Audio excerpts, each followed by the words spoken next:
As a seasoned real estate agent and investor, I'm often asked about my predictions for the future of the real estate market, especially from my clients looking to make smart decisions. But here's the key: the market trends shouldn't dictate your outcomes. They should shape your strategies. In this video, I'm gonna dive into the latest trends and shifts in the real estate market. My goal is to provide you with insightful analysis and actionable advice, helping you to craft effective strategies for the upcoming year. Whether you're a first-time buyer or a seasoned investor, or maybe somewhere in between, understanding these trends is essential for navigating the real estate market this year. And if you do like the content on this channel, please consider liking this particular video and subscribing for more valuable content just like this. So let's jump right into working from home markets. As more and more companies switch from the in-house office space to more remote, we are starting to see a ton more working from home markets. Obviously, this shift was caused by COVID-19, splitting the markets essentially into two distinct eras. We're talking BC, which stands for before COVID,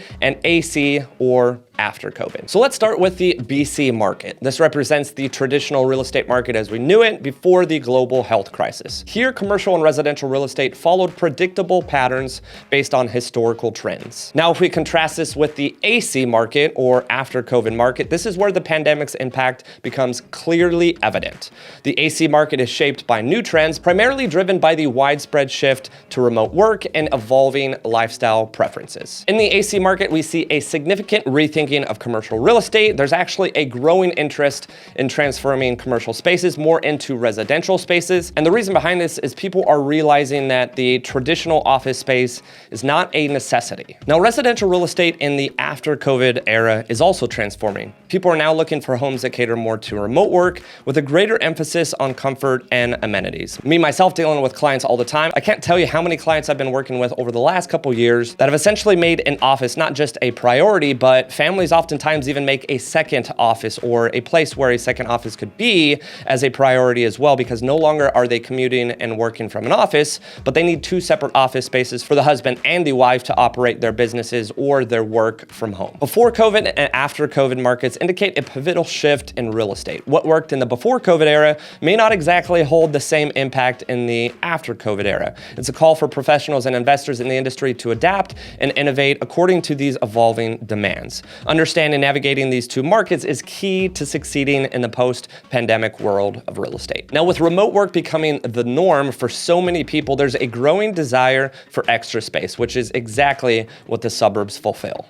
But it's not just about the space, guys. Privacy and quality amenities are also at the heart of this trend. Suburban living offers peaceful environments, private yards, community features like parks and recreational facilities, which also have become increasingly valuable. Economically, the suburbs are also submerging as a smarter choice. As urban living costs soar, suburbs offer more bang for your buck, larger homes and better amenities at more reasonable prices. Now, myself included, I do live currently in downtown Dallas, but I can't tell you how soon I'm gonna be moving to the suburbs and how much further my money can get me as far as the homes in the suburbs versus the particular home I own right now. But there's even more reason beyond that. The influx of residents to the suburbs is boosting local tax revenues, allowing for reinvestment in community infrastructure. This cycle is making suburbs an even more attractive option. Now, if you do live in the Dallas-Fort Worth market, you can certainly relate to this. All of the north suburbs of Dallas are just booming. For those looking to invest, pay close attention to these suburb areas where potential tax entities such as MUDs or PIDs are actively enhancing community amenities. Now, these are potential hotspots for growth and appeal. Now, you as an investor may not love the idea of paying an additional tax such as a MUD or PID, but those are things that you can negotiate and potentially pay off prior to even owning the investment yourself. Now, moving on to interest rates, which I think we have probably discussed far too much over the last 12 to 18 months, but as we look ahead to this year in 2024, understanding the dynamics of interest rates is key to making informed decisions. Now, interest rates are important to the economy because they're controlled by the central banks, such as the Federal Reserve. These rates are adjusted in response to various economic indicators, influencing everything from mortgage rates to business loans. Now, a key factor in setting these rates is unemployment. Currently, we're looking at an unemployment rate of about 3.9% as effective of October 2023. This figure is a vital health indicator of our economy. Stable or low unemployment typically leads to central banks maintaining or slightly adjusting current interest rates.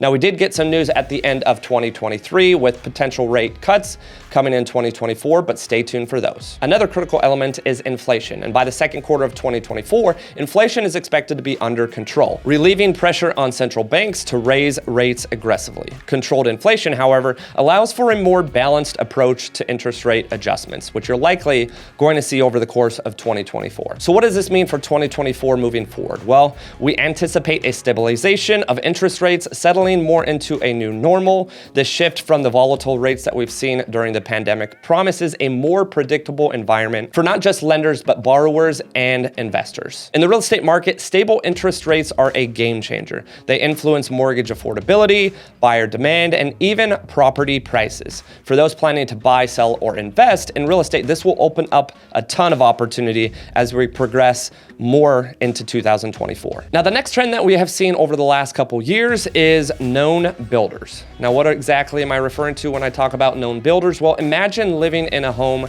that extends much beyond just space, a home that offers the prestige of a renowned brand and the luxury amenities typically found more so in a five-star hotel. Branded residences have seen a 40% growth since 2010, blending the opulence of high-end brands with the comfort of home living. Buyers of branded residences are often willing to pay a premium for the quality of the brand. Now, one in particular that we've viewed recently is a Conrad home in East Dallas. Now, if you do live in Dallas and have been looking at potentially building a house in East Dallas or any of the upcoming areas, Conrad Homes is very infamous with their brand and their premium quality. But with their quality and brand does come a higher price tag. We actually see these branded residences now building homes in the suburbs, such as Conrad Homes specifically. I'm actually going to be having them build my future home in a couple years from now in the suburbs. Now, in conclusion, guys, there are a ton of different market trends that you could be looking at when we're talking about the real estate market in 2024. But one thing I can tell you is no one truly can dictate the future. If you're going to be purchasing a house or investing in the real estate market moving forward in 2024, just make sure that you're doing it with proper research and education. That way, the decision that you do make is going to be a well-formed decision. Thanks again for watching, guys. Make sure to like and subscribe. It really does help, and stay tuned for the next video.